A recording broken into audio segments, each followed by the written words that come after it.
Y está aquí en el estudio, le doy la bienvenida al exgobernador de Chihuahua, Javier Corral. Es un gusto recibirte acá en Sonora también, Hermosillo. Bienvenido, Javier. Muchas gracias, Luis Alberto. Con mucho gusto. Igualmente. A ver, pero vienes en la faceta de vocero de la campaña de Claudia Sheinbaum a presentar el plan anticorrupción, ¿algo así? A ver, Sí, efectivamente. El día de hoy tendremos un foro. Así es. En el Hotel Royal, donde vamos a presentar el plan anticorrupción que la doctora Claudia Sheinbaum ofrece al país como parte de su proyecto de nación. Este es el proyecto que se presentó hace ya casi un mes y que cuenta con los trazos generales, los principios generales y las acciones más específicas de una política de combate a la corrupción y a la impunidad. Es un rediseño institucional que ella está proponiendo y con motivo de las campañas en los estados, nosotros estamos saliendo a platicar sobre este plan, que es una visión integral, una visión amplia del fenómeno de la corrupción, pero mucho más una respuesta integral, porque estamos pensando en un modelo nacional, no solo federal. Y eso es lo que he venido ahora a hacer acá, en apoyo particularmente de las campañas al Senado,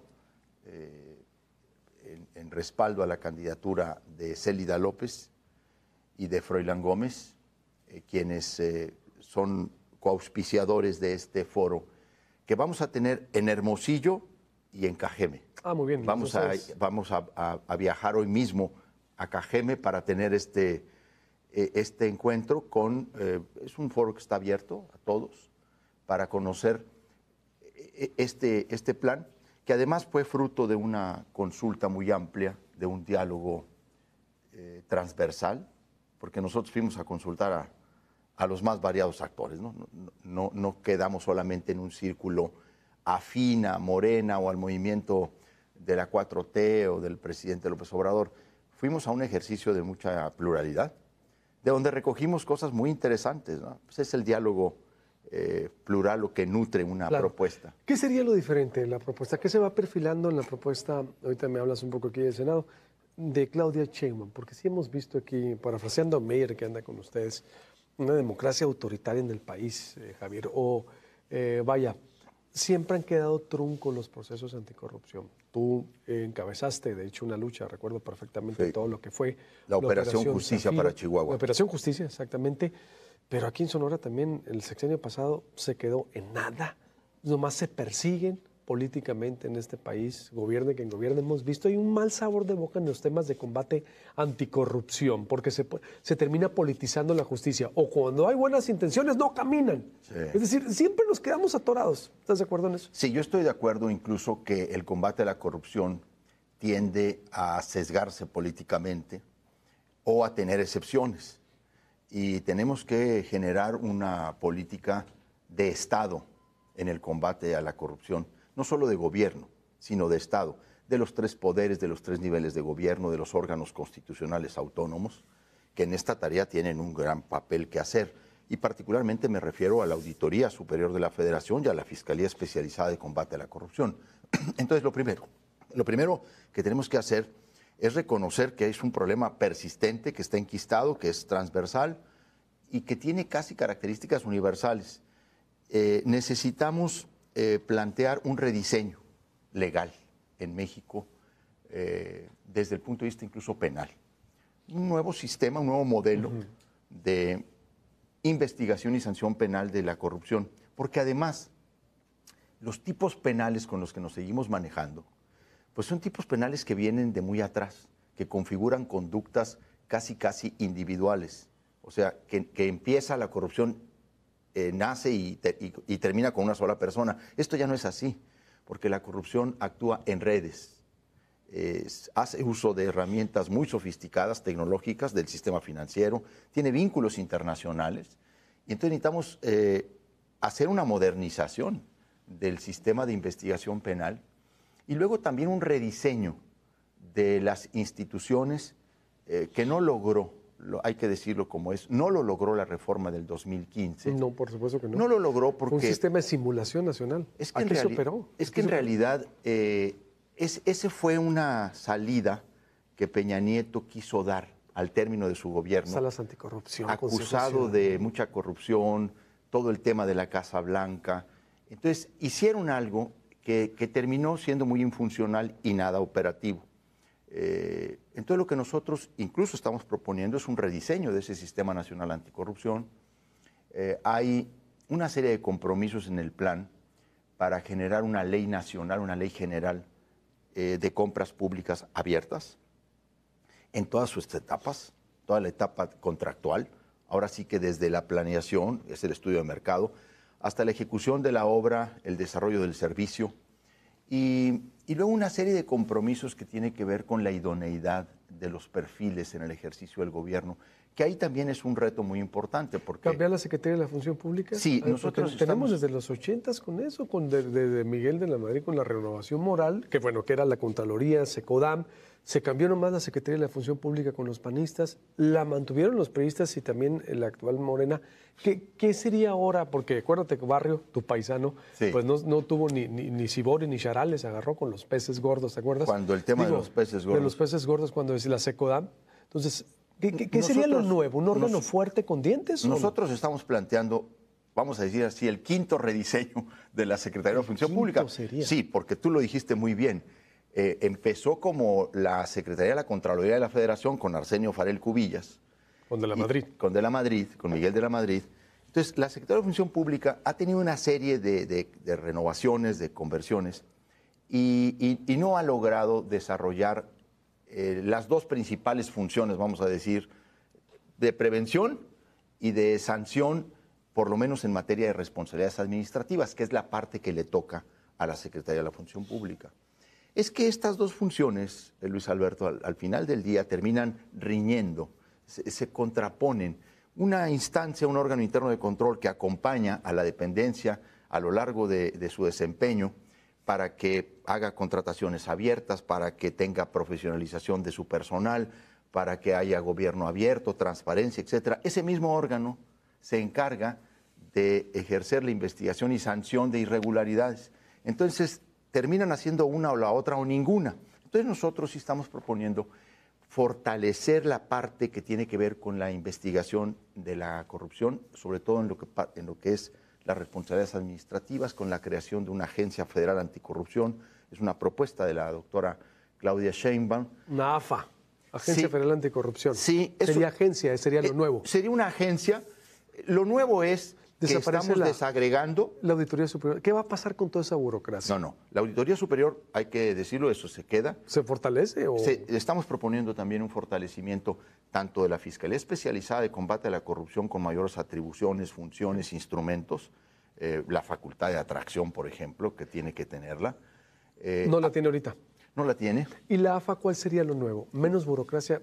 ¿Cuál sería lo nuevo a lo que hay? A la Secretaría de la Función Pública, que también se ha convertido en elefante blanco. La fortaleza de una agencia es que centraliza la materia, la visibiliza de una manera más importante, la estamos buscando hacer más operativa, más funcional, solo dedicada a la investigación de las responsabilidades administrativas no graves de toda la Administración Pública Federal, y la investigación también de faltas graves, pero para turnarlas al Tribunal Fiscal y de Justicia Administrativa, y de hechos de corrupción a la Fiscalía Anticorrupción, que son entidades autónomas. ¿Se mantendría la Fiscalía Anticorrupción? Sí, claro, se mantiene, porque ese es un órgano constitucional autónomo que depende de la Fiscalía General de la República. Lo que la agencia haría sería fortalecer estratégicamente la función de seguimiento y de investigación de hechos de corrupción, para poderle presentar incluso casos mucho mejor planteados tanto a la Fiscalía como a la Auditoría. Se convierte incluso en un ente colaborador, porque lo que estamos haciendo es solamente desgajar.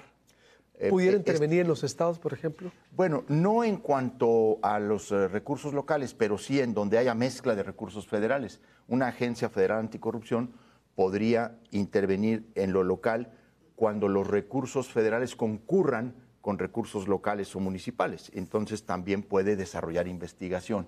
Y esto es muy importante porque efectivamente ahí está pues uno de los principales aportes, vamos a decirlo, de esta agencia, que incorporaría no solo inteligencia financiera propia, su propia inteligencia financiera, sino también auditoría forense Y ¿Con la UIF se coordinaría o desaparecería la UIF? nosotros estamos proponiendo incluso un protocolo de actuación de la UIF en el SAT y de coordinación de la UIF con esta Agencia Federal Anticorrupción. Incluso la potencialidad de la Agencia Federal Anticorrupción con instancias internacionales sería muy potente, muy importante. ¿El titular quién lo elegiría? La presidenta de la República, la presidenta. Actualmente esta función está en la Secretaría de la Función Pública, ya depende de la función pública de la Presidencia de la República. Ha habido sobre esto, Luis Alberto, cierta polémica, ¿no? De que por qué va a ser la presidenta. Bueno, actualmente el secretario de la Función Pública lo propone la Presidencia de la República. Tampoco tenemos una, vamos a decir, una premisa inamovible, ¿no? Podría seguir siendo parte de la función pública si se convierte en un órgano desconcentrado, especializado solo en esa tarea, porque lo que buscamos es especializar esa función, ¿sí?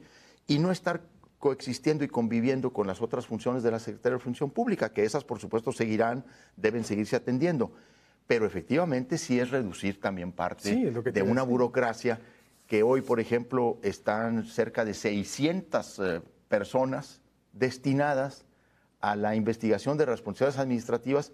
Y entonces, pues... En la Secretaría de la Función Pública. Sí, claro. Casi con Sonora compiten. Aquí tenemos con muchísimo menos de personal se pueden llevar a cabo operaciones de combate a la corrupción muy, muy importantes. Pues si tú lo hiciste, a ver, pusiste denuncias penales. O sea, nosotros, Luis los Alberto, estados, cuando quieren poner denuncias, cuando quieren perseguir, no necesitan agencias. La denuncia penal son dos procesos autónomos, ¿estás de acuerdo? El administrativo y penal son autónomos, por favor.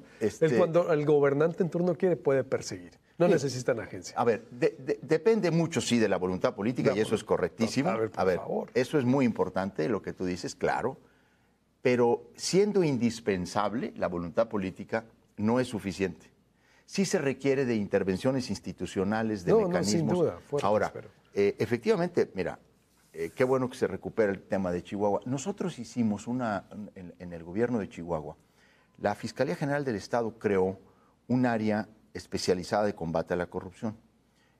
Fue un grupo de no más de 60 personas, entre ministerios públicos, analistas financieros, policías.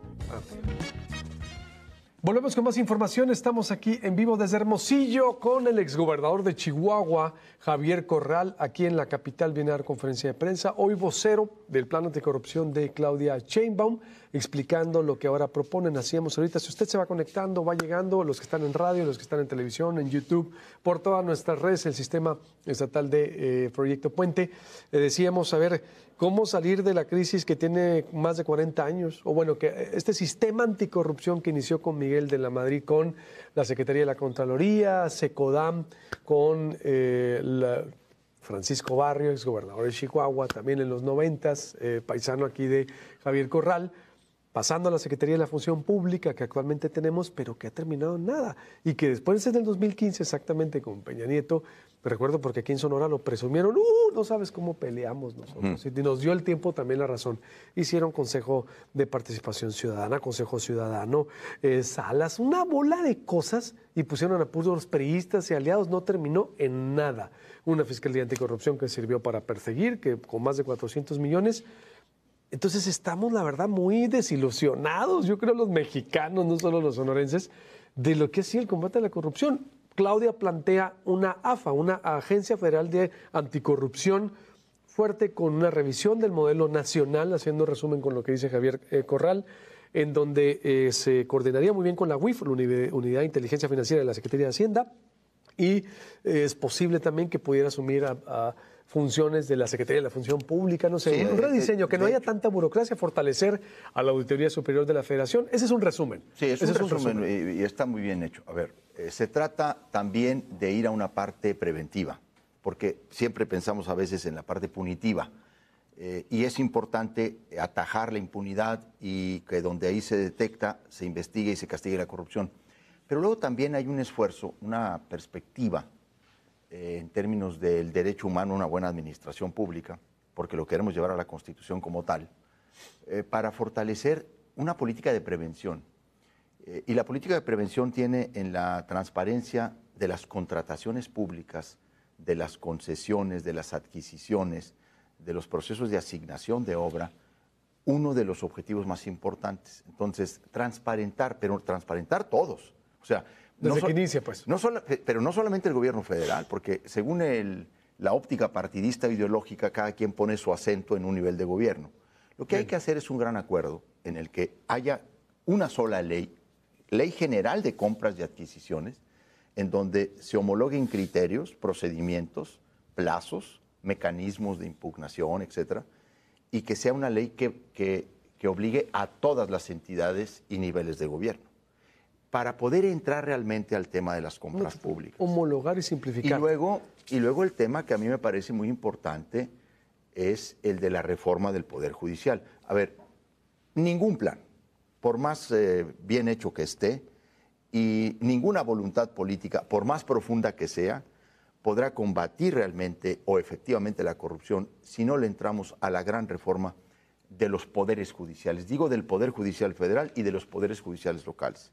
Totalmente. Porque ahí es donde están un atorón, porque hay una gran corrupción en muchos jueces y magistrados, en muchos tribunales colegiados de circuito, y ahí es donde encuentran impunidad muchos corruptos. Está planteada una gran discusión en el país sobre la necesidad de corregir el Poder Judicial en México. Yo creo que esto es uno de los temas, Luis Alberto, que yo diría sería de los grandes temas de consenso nacional, de acuerdo nacional, ¿no? Obviamente el de la seguridad y el combate a la delincuencia organizada, sí, como uno de ellos, el tema del combate a la corrupción como una política de Estado en el que México tiene que decir ya, basta, ¿no? Tenemos que poner un... Y el tercero creo que es el de la reforma judicial como una condición sin la cual lo otro no funciona. Plenamente de acuerdo. ¿Cómo estás viendo la campaña del Senado por último? Yo puedo seguir hablando contigo, pero por los tiempos y tus tiempos también. ¿Cómo estás viendo la campaña? ¿Vienes a apoyar a Célida? Sí, a mí me parece que Sonora puede dar un campanazo en eso que se llama el Plan C, ¿no?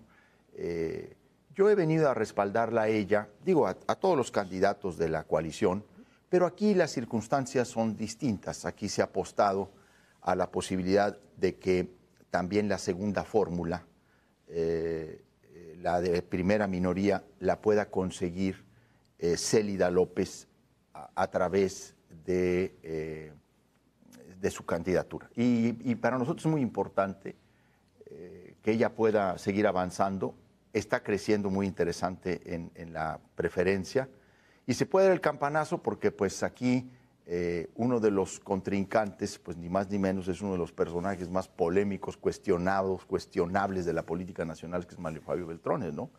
Y luego también la otra compañera, candidata senadora Lili Telles, que pues realmente da pena ajena a veces en sus posiciones, ¿no?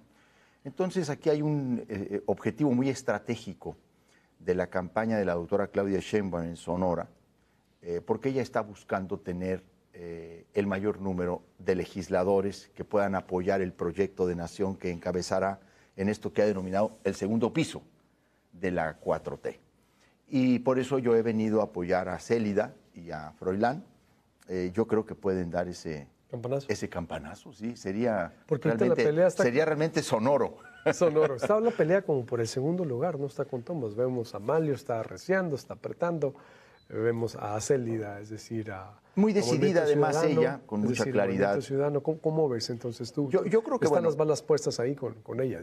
Yo estoy por supuesto, a eso he venido. Incluso a advertir del sentido estratégico que en el combate a la corrupción tiene el triunfo de Célida López y no el de Manlio Fabio Beltrones. ¿Por qué? Pues porque él representa precisamente la corrupción del PRIAN. Si hay un actor al que podemos identificar en la vida del país como uno de los personajes no solamente más oscuros, más sinuosos, sino como un corrupto y un corruptor, pues es Manlio Fabio Beltrones. O sea, es el rostro perfecto del PRIAN, que no es otra cosa más que la coalición de las dos dirigencias más corruptas que han tenido ambos partidos en toda su historia, ¿no? Es una vergüenza lo que le pasó a Acción Nacional con Marco Cortés y pues no se diga con Alito Moreno. El regreso de Manlio a la política electoral y a la participación política, pues no es más que el rostro de esa coalición, que la amasan un pacto de impunidad e intereses corruptos. De ahí el sentido estratégico de que Célida López sea la senadora en la segunda fórmula para el Senado, en lo que le llaman la primera minoría, ¿verdad? Porque Morena aquí está muy sólido, ¿no? ¿Tú perseguiste a Manlio? ¿Yo qué? ¿Tú perseguiste a Manlio Fabio Beltrones bueno, como gobernador? La operación Chihuahua tuvo varias investigaciones, casos muy importantes. Acuérdate que la operación Justicia para Chihuahua fue un megaproceso en el que hubo varios asuntos importantes. Uno se conoció como la nómina secreta, el otro se conoció como la operación Zafiro, una desviación multimillonaria de recursos públicos que se dieron a través de empresas fantasmas para desviar esos recursos públicos a las campañas del PRI, siendo Manlio Fabio Beltrones el presidente nacional del PRI. Desviaciones que se hicieron no solo en Chihuahua, también se hizo aquí en Sonora, se hizo en Durango, se hizo en Tamaulipas, se hizo en Veracruz, y que se operó a través de Alejandro Gutiérrez Gutiérrez, al que se le conoce como la Coneja, que era el secretario general adjunto del PRI nacional cuando estaba Beltrones, pero además tenía también funciones de tesorero, tenía un doble cargo. La Operación Justicia para Chihuahua logró demostrar el modus operandi de toda esa desviación. Llevamos a muchos implicados a la cárcel, particularmente también a Alejandro Gutiérrez, y Manlio estuvo siempre señalado en esa investigación y también en otra que fue el de la nómina secreta, este mecanismo corrupto y corruptor que tenía César Duarte para conseguir o apoyos políticos o ocultamientos o silenciamiento, porque por ahí pasaban muchos líderes de todo tipo, ¿no? Incluso hasta líderes religiosos. Ahí también estuvo señalado Manlio Fabio Beltrones y por eso nosotros tenemos la certidumbre y la certeza de que pues sería muy mala noticia para el país que Beltrones regresara por esta vía al Senado de la República, que es la vía de un apoyo popular. ¿Manlio ya está libre de la Operación Zafiro? Él ha dicho que ya terminó el caso. No, hay todavía varias investigaciones que están, pues ahora sí que durmiendo el sueño de los justos, ¿verdad? Dentro de lo mismo que comentamos, Luis Alberto, esta impunidad que luego es incomprensible de asuntos que están ahí desde hace mucho tiempo y que no se mueven en instancias que debieran avanzar. La Operación Justicia para Chihuahua, en lo que concierne a la Operación Zafiro, ha ido teniendo resoluciones adversas también de jueces muy corruptos, hay que decirlo. A ver, ahora que se está discutiendo lo del Poder Judicial, ¿no? y toda la polémica en torno a la reforma del Poder Judicial, hay tribunales que están especializados en exonerar a los corruptos. Totalmente. A ver, yo te doy, por ejemplo, un caso. El primer tribunal colegiado en materia penal y administrativa del 17º Circuito del Poder Judicial de la Federación se especializa en exonerar corruptos, en quitarles medidas cautelares, en revocarles sanciones, en liberarlos, en exonerarlos. Un tribunal que fue exonerando a varios de los implicados en la Operación Zafiro. De las investigaciones, incluso sentencias que estaban dictadas por tribunales locales, pero hay otros expedientes que están todavía, que están abiertos desde hace pues 7 o 8 años y no han caminado. ¿En esos expedientes abiertos está Manlio? Están ahí, sí, es la Operación Zafiro, ahí está señalado concretamente. ¿Cuánto se desvió? Más de 800 millones, ¿no? En los estados, incluido Sonora, fueron más de 250, recuerdo, porque nosotros reporteamos algo de ese caso, mucho. Más de 250, ¿verdad? En realidad... ¿O más de 800? ¿Cuánto fueron todos los estados? En realidad llegó a ser casi 3,000 millones de pesos. ¿3,000 millones? Entre todos los estados. Solo entre Sonora y Chihuahua fueron 500. Okay. 250 en Chihuahua, 244 en Sonora. Debo decir que en Veracruz como 450. A ver, hay un libro, no sé si tú recordarás esta gran investigación que hizo Cédric Raziel Arturo Ángel y Manu Ureste. La Viuda Negra, ¿no? El caso Viuda Negra, claro. que es la corrupción en el gobierno de Peña Nieto. Bueno, si hay algún libro que expone con absoluta claridad cómo fue el modus operandi de la Operación Zafiro y todo lo que se desvió de los estados, es ese libro. Sí, sin duda. Que además, debo decirte, aborda el multihomicidio de Isaac Gamboa y toda su familia. Totalmente. Javier, pues te agradezco mucho la yo soy el visita. agradecido. Sigamos platicando, muy interesante, la verdad, el tema nos apasiona. Hemos quedado muy desilusionados del combate a la corrupción a nivel nacional y estatal, sobre todo lo que ocurrió en el sexenio pasado, que fue, híjole, una barbaridad. Pero sigamos platicando, tú lo entiendes muy bien. Conozco tu trayectoria en la media y te decía ahorita mucho, te he seguido. La Asociación Mexicana. Sí, yo también te sigo y te felicito por tu proyecto. Me parece que es muy importante que un proyecto con este nivel libertario exista en un estado como Sonora. Igualmente, Javier, estamos para servirte y sigamos hablando. Por supuesto. Vamos a darle seguimiento a esta propuesta anticorrupción de la candidata Claudia Sheinbaum. Escuchó usted al vocero Javier Corral, exgobernador de Chihuahua, hoy vocero de la campaña de Claudia Sheinbaum en lo que se refiere a combate a la corrupción. Estará dando una conferencia de prensa en el Royal al punto, ¿qué? ¿A las 9 de la mañana? A las 9 de la mañana. A las 9 de la mañana y seguiremos hablando por él, por supuesto.